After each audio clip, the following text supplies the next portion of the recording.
कि हे कृष्ण, संसार में लोग बहुत दुखी रहते हैं, तो इस दुखी मनुष्य को शांति प्राप्त करने का क्या उपाय है? सुख कैसे मिलेगा इसको? श्री कृष्ण कहते हैं कि अर्जुन, बात तो तुम्हारी सत्य है। इंसान दुखी है, इंसान परेशान है, इंसान हैरान है, और मनुष्य को जितनी चिंता है, टेंशन है, उतना तो पशु पक्षियों को भी नहीं है। पशुओं के पास में अच्छा घर भी नहीं है, जमीन भी नहीं है, सर्विस भी नहीं है, कोई ठिकाना भी नहीं है, न खाने का कोई, न सोने का ठिकाना। लेकिन पशु पक्षी इतना चिंतित नहीं जितना मनुष्य टेंशन में रहता है। तो ये मनुष्य को शांति कैसे मिलेगी? श्री कृष्ण कहते हैं कि अर्जुन,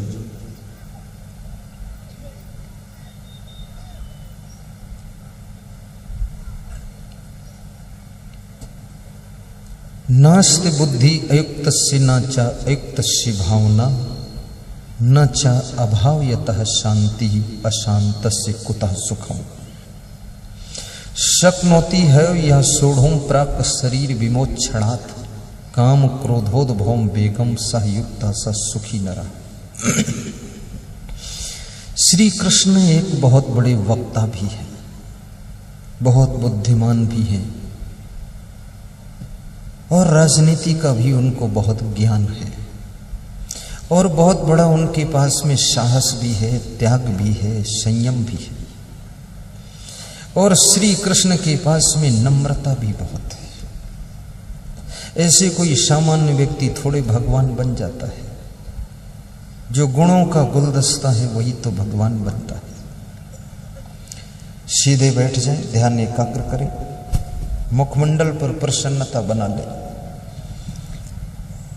तीसरा प्रश्न महात्मा विदुर से पूछा गया कि मनुष्य चिंता करता है तो चिंता करने से इसका क्या क्या नुकसान होता है, टेंशन से क्या क्या हानि होती है। विदुर जी कहते हैं कि हे धृतराष्ट्र, अभियुक्तम बलवताम दुर्बलम हीन साधनम हृतत्सम कामिनः चोरमा विशंत प्रजागरः संतापाद भ्रश्यति रूपम संतापाद भ्रश्यति बलम संतापाद भ्रश्यति ज्ञानम संतापाद व्याधिमिच्छति। ये विदुर जी ने धृतराष्ट्र को उत्तर दिया है। आइए सर्वप्रथम हम सदगुरु कबीर साहिब के प्रश्न का उत्तर दे रहे हैं। बस ये संक्षिप्त ही उत्तर दूंगा, उसके बाद विस्तार करूंगा। मंत्री जी को विदा करके विस्तार कर दूंगा। बस 5-5 मिनट में, 2-2 मिनट में। सदगुरु कबीर साहिब कहते हैं, मनुष्य के पास में एक ऐसी चीज है, यह उस चीज को सहज प्राप्त कर सकता है जिसके द्वारा उसे सुख मिलता है, उसका यश फैलता है, उसका नाम होता है। वो क्या चीज है? मानुष तेरा गुण बड़ा, मांस न आवे काज, हाण न होते आभरण त्वचा न बाजन बाज। संत कबीर कहते हैं, हे मानव, तेरे गुण तेरे यश को फैलाते हैं, और तेरे सुंदर सुंदर गुण ही तुझे सुख देते हैं। और जब तू गुणवान बनता है, तेरा यश, तेरी कीर्ति संसार में फैलती चली जाती है। धनवान बनने के लिए रात दिन गणित बिठाना पड़ता है, रात दिन मेहनत करना पड़ता है, सिस्टम की सेटिंग करनी पड़ती, प्लानिंग करनी पड़ती, तब तुम धनवान बनते हो। लेकिन धनवान को क्या मिलता है? धनवान को केवल सुविधा मिलती है और सामान मिलता है। धन से मकान मिल सकता है, लेकिन मकान में सम्मान नहीं मिल सकता है। धन से कलम खरीद सकते हो पर लिखने की कला नहीं खरीद सकते हो। धन से माइक खरीद सकते हो पर बोलने की कला नहीं खरीद सकते हो। याद रखना, धन से दवाई खरीद सकते हो पर स्वास्थ्य नहीं खरीद सकते हो। पैसे से भोजन खरीद सकते हो पर भूख नहीं खरीद सकते हो। इसलिए पैसा भी अधूरा रह जाता है। धनवान को केवल सुविधा मिल सकती है, सामान मिल सकता, लेकिन सुख और शांति नहीं मिलती। सुख शांति के लिए मनुष्य को गुणवान बनना जरूरी है। गुणा पूजा स्थानम न च वयम न च लिंगम। गुणों की हर स्थान पर पूजा होती है, न किसी जाति की पूजा होती है, न उम्र की पूजा होती है।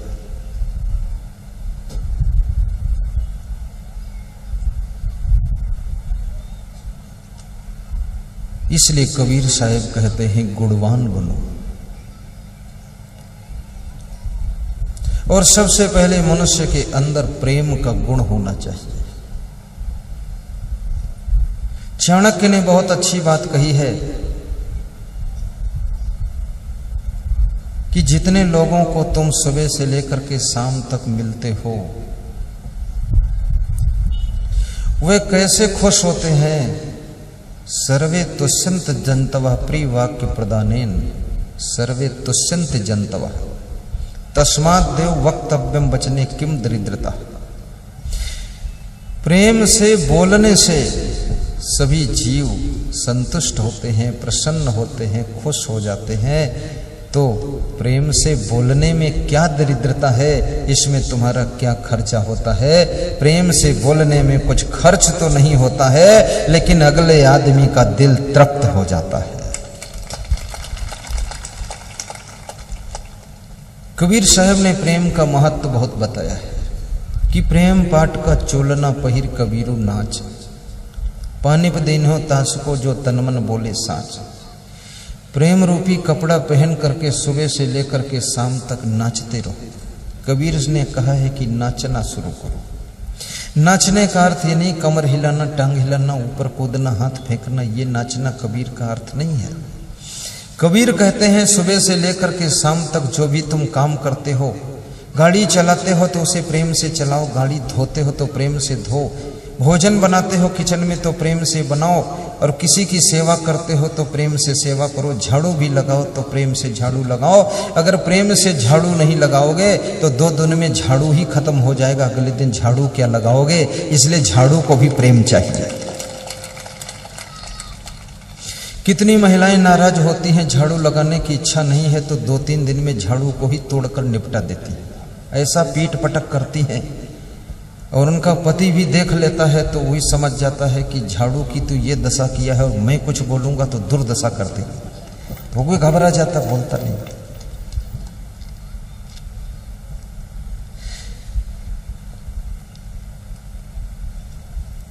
आपके द्वार पर जो फूल पौधे गमले में लगे हैं उनको भी प्रेम की आवश्यकता है। पशु जो तुम्हारे द्वार पर बंधे हैं उनके साथ में भी प्रेम का व्यवहार करो। हमारे आश्रम पर गौशाला है, छत्तीसगढ़ वाले आश्रम पर भी है, लखीमपुर आश्रम पर भी है। तो उस गौशाला में मैं कभी कभी देखता हूँ हमारे संत लोग जो छोटे छोटे बछड़े होते गौशाला में, उनके पास जाकर के उनके सिर पे हाथ सहलाते हैं और बछड़ों को प्रेम देते हैं। और ऊपर देखते रहते, गुरुजी देख तो नहीं रहे हैं, और मैं देख लेता हूँ, मुस्कुरा देता हूँ कि जिसके दिल में इतना प्रेम है, गाय के बछड़ों को भी जो प्रेम दे सकता है, वो मनुष्य को प्रेम क्यों नहीं दे पाएगा।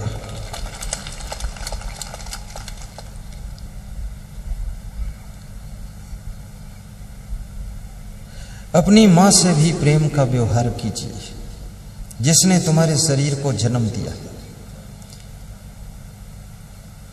उत्तर प्रदेश में मैं किसी भक्त के घर गया तो उस भक्त ने बताया कि मेरा बेटा और मेरी पत्नी दोनों में पूर्व जन्म की दुश्मनी है, ऐसा लग रहा है।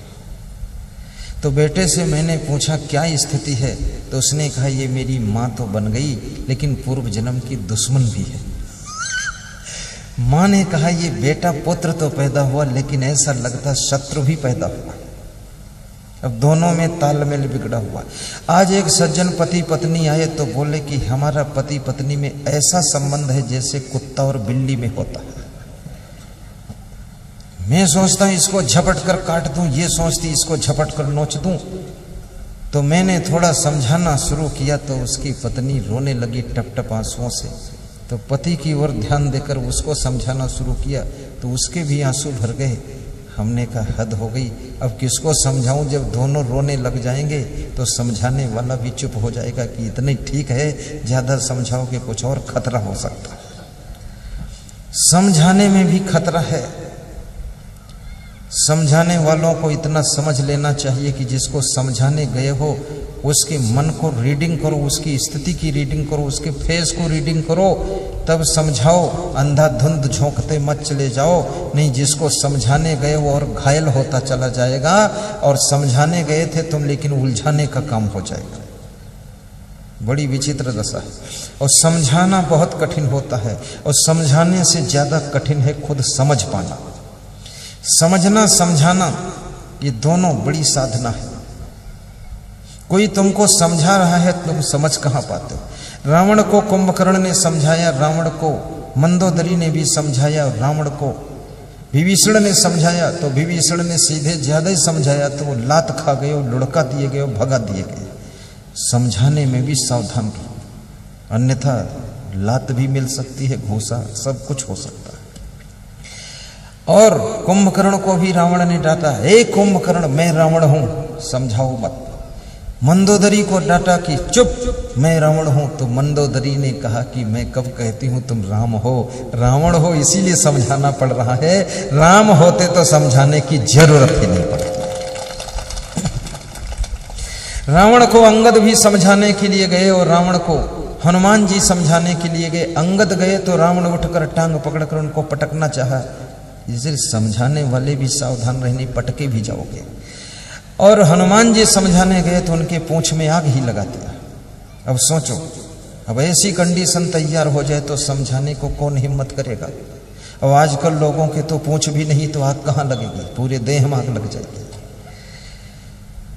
और यदि रावण हनुमान के समझाने से समझ जाता, अंगद के समझाने से समझ जाता, विभीषण के समझाने से समझ जाता, मंदोदरी के समझाने से समझ जाता, कुंभकर्ण की बात को समझ जाता, तो रावण की ये दुर्दशा न होती। एकलक पोत सवालक नाती, ता रावण घर दिया न बाती, सोने की लंका राख न होती। याद रखना, समझाने वाला जो समझाता है तुमको वो तुम्हारा बहुत बड़ा हित चिंतक है, इसलिए तुमको समझाने आया है। अन्यथा उसकी क्या गर्ज है तुम्हारे लफड़ा में फंसे। वो समझाने इसलिए आया है कि वो तुम्हारा कल्याण चाहता है, भला चाहता है, और तुम्हारी कंडीशन को बिगड़ने से बचाना चाहता है।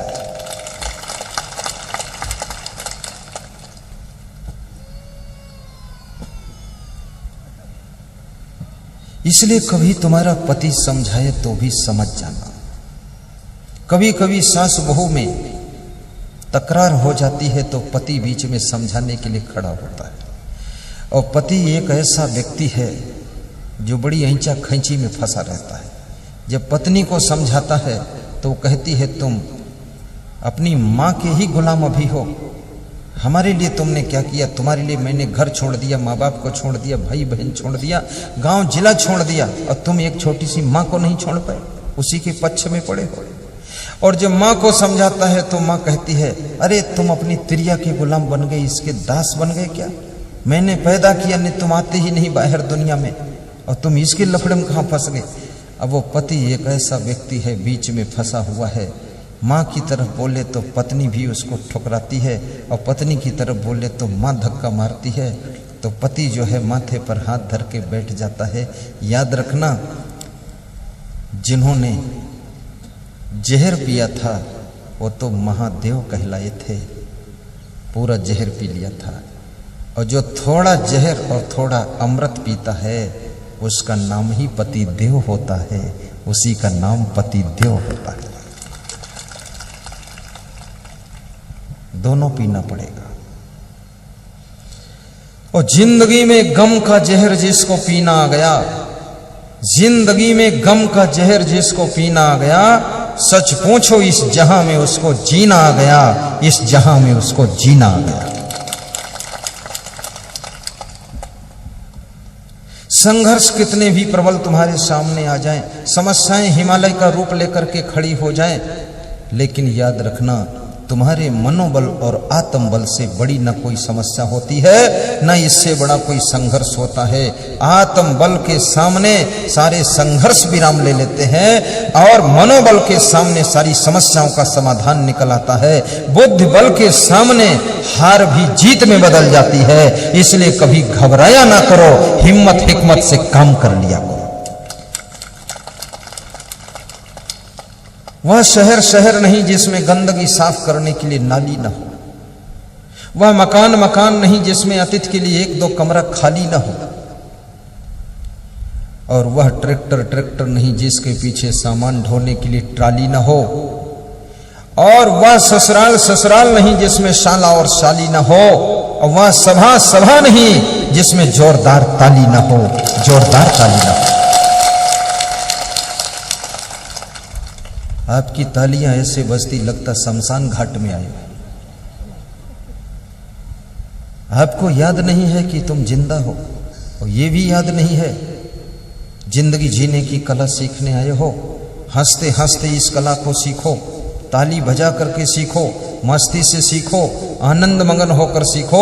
सत्संग का मंडप उत्सव का मंडप होता है, आनंद का मंडप होता है। ये उदासी निराशा का मंडप नहीं होता है। यहाँ हंसी खुशी से प्रवचन सुनना चाहिए और बीच बीच ताली भी धमाके से लगा देना चाहिए।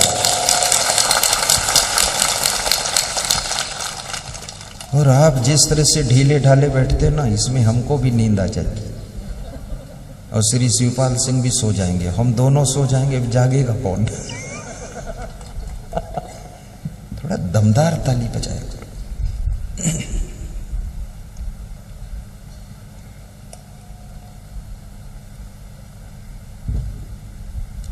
तो संत कबीर कहते हैं, गुणवान बनो, गुणवान। सहनशीलता का गुण भी पैदा करो, समय पर गम खाना भी सीखो।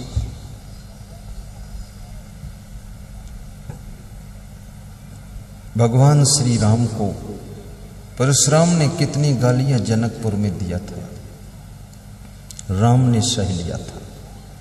जब परशुराम को बोध हुआ कि पूर्ण अवतार राम है ये, तो उन्होंने क्षमा मांगा था उनसे।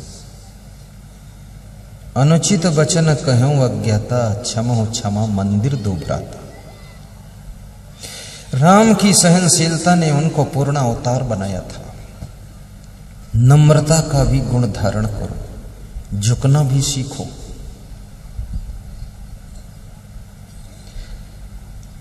दुर्योधन का अभिमान, रावण का अभिमान, कंस का अभिमान, अभिमानी ही नहीं रह जाता है, अभिमान कहां से रहेगा।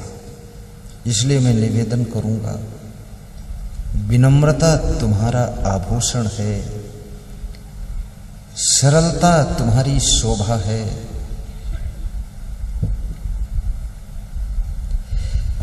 इसलिए नम्रता का गुण भी होना चाहिए।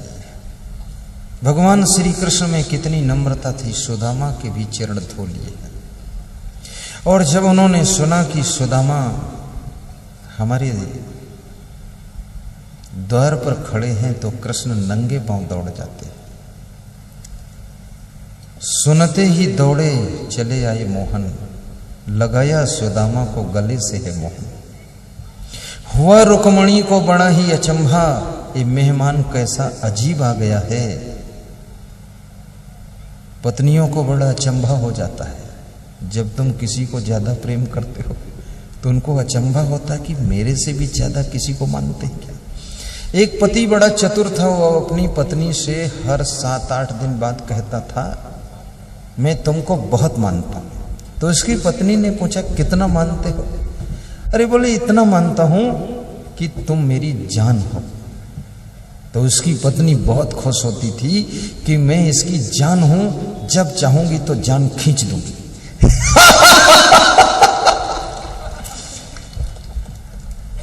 बहुत खुश होती थी।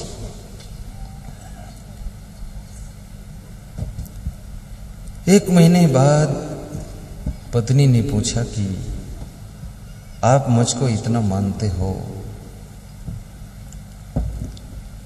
और कहते हो तू मेरी जान है, तो मुझे लगता है दुनिया में आपने सबसे ज्यादा हमको ही माना होगा। तो पति ने कहा कि सच बताऊं कि झूठ बताऊं? बोले सच बताओ। बोले सच बात यह है कि मैंने 10 स्त्रियों से और कहा है कि तुम भी मेरी जान हो। ऐसे लोग भी मजेदार हैं। तब पता चला ये झूठ भी बोलता है, और जान तो खुद के अंदर है, दूसरे के यहां जान कहां पहुंच जाएगी। ये झूठी बातों में कहां विश्वास करते हो। फिल्मी गीत सुनने वाले लोग बड़ी झूठी बातें सब गाया करते हैं और सिर हिलाया करते हैं और टांग भी झूम झूम करते रहते हैं कि झुम झुम का गिरा रे बरेली की बाजार में, ऐसे गाते रहते हैं।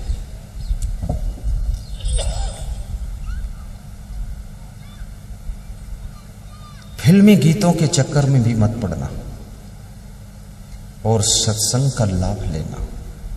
सत्संग तुम्हें गुणवान बनाएगा, महान बनाएगा, विद्वान बनाएगा। सत्संग तुम्हें धनवान भी बना देगा।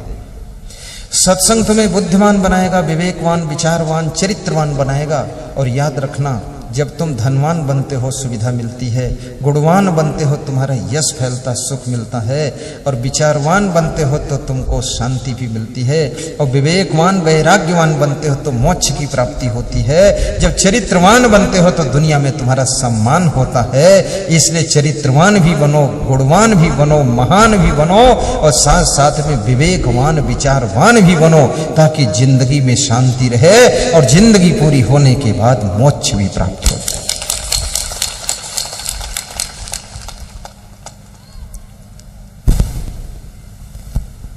अब मैं ऐसा सोचता हूं, जो 2 प्रश्न बचे हैं वह आपको उत्तर सुना दूंगा, क्योंकि एक ही प्रश्न में मैंने लंबा बोला है। क्योंकि हम रोज ही सत्संग करते हैं, पूरे भारत देश के अनेक जिलों में और विदेशों में सत्संग करने जाते हैं। और मेरे सत्संग में कोई बाजा भी नहीं बजता है, प्रेम से लोग सुनते रहते हैं रूखी सूखी बात को। और मैं आपसे भी कहूंगा, यूट्यूब में असंग सर्च करना मेरा नाम, तो प्रवचन आएगा उसमें और श्रवण करना। श्री शिवपाल सिंह जी से भी कहूंगा, आप भी श्रवण करना। और मैं ये भी कहूंगा, यहाँ जो आयोजक मंडल है उनके सम्मान के लिए चांदी का मुकुट लाए हुए हैं, तो उनको मुकुट बांधें, क्योंकि दूल्हा के सिर पर मोर और हमारे मुख्य अतिथि के सिर पर मुकुट चांदी का चमकेगा। ताली बजाइए।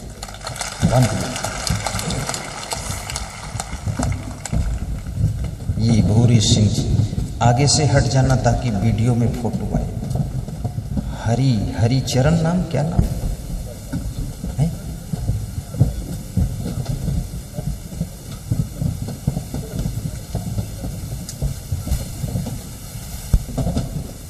ताली बजा दो जोरदार।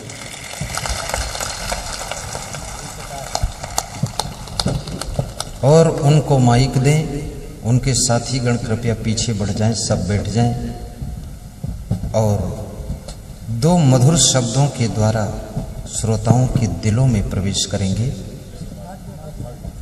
और सब लोग पीछे हट जाएं, भीड़ न करें, अकेले केवल उनको खड़े रहने दें। आज्ञा का पालन करें। मंच पर जो खड़े हैं वे सब लोग नीचे बैठ जाएं। नीचे बैठो पप्पू।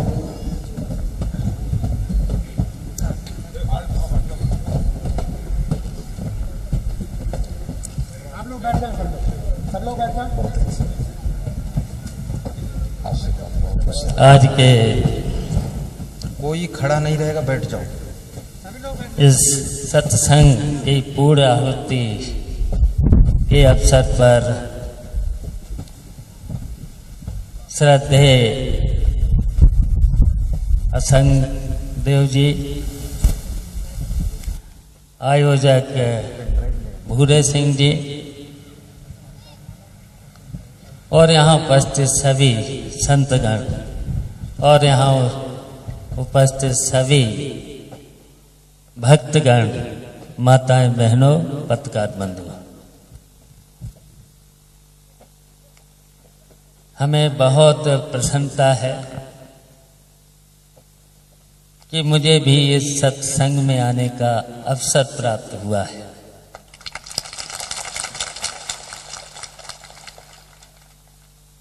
वैसे तो सत्संग में गुरुदेव संग महाराज जी बहुत कुछ आपको बताया होगा और आगे भी बताएंगे। मैं इस अवसर पर आपको से यही कहना चाहते हैं,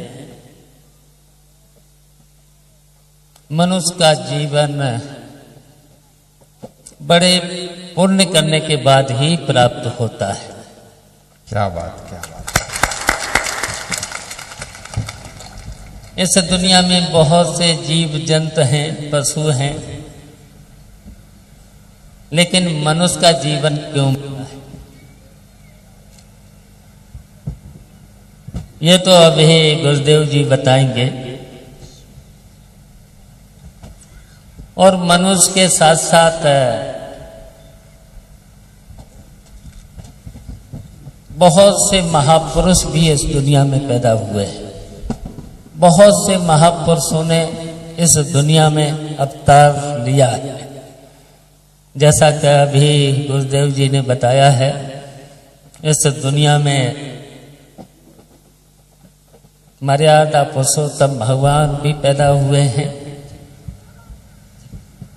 भगवान के रूप में श्री कृष्ण जी पैदा हुए हैं। और इसके साथ साथ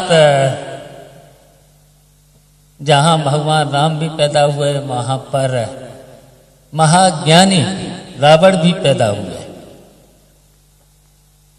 और जहां कृष्ण पैदा हुए तो उनके कंस रूपी मामा भी पैदा हुए। तो ये तो संसार का क्रम है। अच्छे भी पैदा होते हैं, बहुत कुछ ऐसे भी पैदा होते हैं जो समाज में अशांति पैदा करते हैं। लेकिन मुझे खुशी है कि संत हमेशा हमें एक संदेश देने का काम करते हैं। जो भी महापुरुष इस दुनिया में पैदा हुए हैं, चाहे मर्यादा पुरुषोत्तम भगवान हो, कृष्ण जी हो, उन्होंने एक दुनिया में एक संदेश दिया है। हमें कैसे चलना है, हमें कैसे रहना है। और इस संसार में भगवान ही सब कुछ है। और भगवान तक पहुंचने के लिए एक गुरु की भी आवश्यकता होती है, संत की भी आवश्यकता होती है। तो हमें हमेशा सम्मान करना चाहिए, संतों का हमेशा सम्मान होना चाहिए। और संतों के बाद अपने बुजुर्गों का हमेशा सम्मान होना चाहिए। जो अपने माता पिता को हमेशा याद रखता है, उनसे संस्कार जो सीखता है, जैसा कि अभी गुरुदेव ने बताया है कि शांति, प्रेम मनुष्य के जीवन में बहुत आवश्यक है। शांति रहना चाहिए। अगर शांति है जीवन में, अगर आपस में प्रेम है तो सब कुछ है। और वहीं पर अगर टेंशन है और बहुत से विवादों में अगर हम फंस जाते हैं, छोटी छोटी बातों में हम झगड़ जाते हैं, तो संयम भी बहुत जरूरी है। अगर जीवन में ऊपर जाना है, तरक्की करना है, सुखी रहना है, तो फिर संयम भी जरूरी है। और संयम के साथ साथ मनुष्य के जीवन में करुणा भी होना चाहिए। अगर किसी को दुखी देखते हो, बहुत हमारे जीवन में, गांव में, आसपास बहुत से ऐसे लोग हैं जिन्हें मनुष्य की जरूरत है, उन्हें प्यार देने की जरूरत है, मदद करने की जरूरत है। हमें खुशी इसलिए है कि आज जहां धर्म होता है वहां राजनीति भी जरूरी है। धर्म के साथ साथ राजनीति भी जरूरी है। लोकतंत्र है, लोकतंत्र में तो राजा कौन होता है? जो आप लोग चुनते हो। प्रधानमंत्री कौन बनेगा, मंत्री कौन बनेगा, मुख्यमंत्री कौन बनेगा? अगर अच्छे लोगों को चुनेंगे, जो सेवा भाव जिसके मन में होगा, जिसके मन में करुणा होगी, क्या बात, धन्यवाद, उसे ही चुनना होगा। उसके मन में सेवा भाव होता है और यही धर्म में भी है, क्योंकि हमेशा संत के मन में कोई लोभ लालच नहीं होता है। वो तो केवल आपको उपदेश दे करके संसार को दुखी देखना नहीं चाहता है। संसार का कल्याण चाहते हैं, समाज का कल्याण चाहते हैं। तो यही व्यक्ति के मन में होना चाहिए, समाज का कल्याण, सभी का कल्याण हो, भाईचारा हो, प्रेम भाव हो। तो ये जब सब चीजें होंगी तो मनुष्य निश्चिंत होगा और मनुष्य सब कुछ प्राप्त कर लेता है। तो हम तो यही कहेंगे कि संतों का, अपने माता पिता का प्यार होना चाहिए, उनके प्रति सम्मान होना चाहिए। और भगवान तो सब कुछ है ही। इस दुनिया को जो भगवान चलाता है तो वो दुनिया तो चलेगी ही, लेकिन हम लोगों की जिम्मेदारी है भाईचारा से लेकर के शांति से रहें, तरक्की करें। यही हमारी शुभकामनाएं हैं, यही उपदेश से हम लोगों का।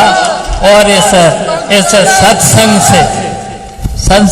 से जितने भी भक्तगण आए हैं तो उनका सबका इस सत्संग से कल्याण हो जाए, यही हम प्रार्थना। हमारे श्री शिवपाल सिंह यादव पूर्व मंत्री, उनको आश्रम की ओर से, आयोजक मंडल की ओर से, पीछे आप चले जाएं, आप सब पीछे चले जाएं, एक प्रवचन की पेन ड्राइव, पेन, कीरिंग और सदग्रंथ और एक तस्वीर प्रदान की जा रही है। और उनके हाथों से उज्जैन में जो आश्रम बन रहा है, जिसमें हमारे महेंद्र सुमन जी छाबड़ा राजस्थान के 1,11,000 रुपये प्रदान किए हैं 222 गज भूमि के लिए, वे आकर उनके हाथों से सम्मान प्रमाण पत्र प्राप्त करें। इधर खड़े हो तो आप फोटो लो, फोटो इनको दीजिए। श्री अनिल कुमार यादव प्रधान, देवपुरा मैनपुरी 22 गज भूमि के लिए 11,000 रुपये प्रदान किए हैं, आकर अपना सम्मान प्रमाण पत्र लें। अनिल प्रधान, देवपुरा। रुद्र प्रताप सिंह आए जो कि मैनपुरी से हैं, इनका भी फिरोजाबाद से हैं, इनको भी 11,000 रुपये 22 गज भूमि खरीदने के लिए प्रदान किया है। ये भोरा सिंह ईंट भट्ठा वाले, इनकी ओर से 22 गज भूमि के लिए 11,000 रुपये प्रदान किए गए हैं। और भाइयों बहनों, ये इनके द्वारा ही सम्मानित किया जा रहा है। वैभव यादव चतुरीपुर, इनकी ओर से भी उज्जैन आश्रम के लिए दान दिया गया है। आइए अपना सम्मान प्रमाण पत्र लीजिए। उमा शंकर सिंह, केदार सिंह पाठकपुरा इटावा, आइए अपना सम्मान प्रमाण पत्र लीजिए। आज बड़ी खुशी की बात है, प्रसन्नता की बात है। अभी जो श्री शिवपाल सिंह यादव जी ने 2 शब्द सुनाए, उनमें बहुत गहराई थी। उन्होंने संत के प्रति प्रेम, आपस में प्रेम, सौहार्द भावना के बारे में बोले। मुझे याद आया कि 2.5 अक्षर प्रेम का पढ़े सो पंडित होए। और मुझे ये भी उनसे कहना है कि मैनपुरी जिले में, इटावा में, औरैया में भी मेरा सत्संग लगा हुआ है। वहाँ भी जब प्रवचन हो तो 1 घंटे का समय निकालकर जरूर आएं और सत्संग का लाभ लें और आपके 2 शब्द जनमानस के लोग भी श्रवण करें। लाइए, और क्या चांदी का मुकुट मैं सोचता हूं उनको लगा दिया जाए, उसको लगा कर चले तो और अच्छा लगेगा, है लगाया। और ये हमारे 8 डिग्री कॉलेज के मालिक हैं, लखनऊ से आए हैं। आइए,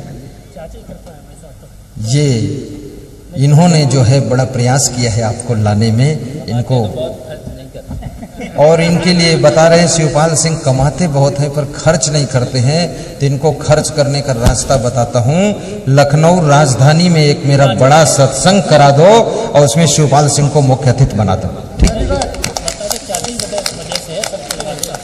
और वो कह रहे हैं कि चाचा की वजह से सब कुछ हमारे साथ है।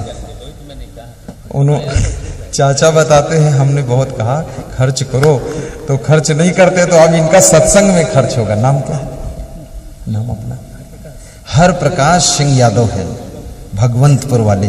बहुत प्रेम है इनका और सभी की श्रद्धा है, सबको धन्यवाद है। यहाँ पर ग्वालियर से भी श्रोता आए हैं, आगरे से भी आए हैं, और यहाँ पर दतिया से भी आए हैं, यहाँ श्रोता लखीमपुर से भी आए हैं, यहाँ पर श्रोता भारत देश के अनेक प्रदेशों से भी आए हुए हैं। सभी को धन्यवाद दिया जा रहा है और श्री शिवपाल सिंह को धीरे धीरे विदा किया जा रहा है। और 20 से निकालेंगे, कोई हड़बड़ी नहीं करेंगे और साथ में बैठे रहेंगे, सब उठेंगे नहीं और ताली बजाते रहेंगे। क्या नाम है? नाम बता। ये जिला पंचायत सदस्य राहुल यादव जी हैं और ये भी बहुत प्रेमी हैं, करहल से है।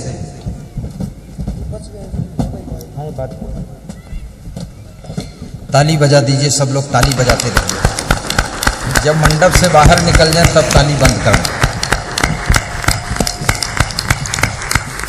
इसमें से उठना मत, जाना मत, आराम से विदा हो जाएंगे। आप सत्संग में बैठे रहिए, कोई चिंता मत करिए ताकि डिस्टर्ब ना हो। बैठे रहो, सब लोग बैठे रहो, उधर मत जाओ, कोई शांति से बैठो। हाँ, अभी प्रवचन होगा ताकि डिस्टर्ब ना हो। शांति से उनको निकलने जो उनके साथ आए हैं उनको जाने देना है और बाकी लोग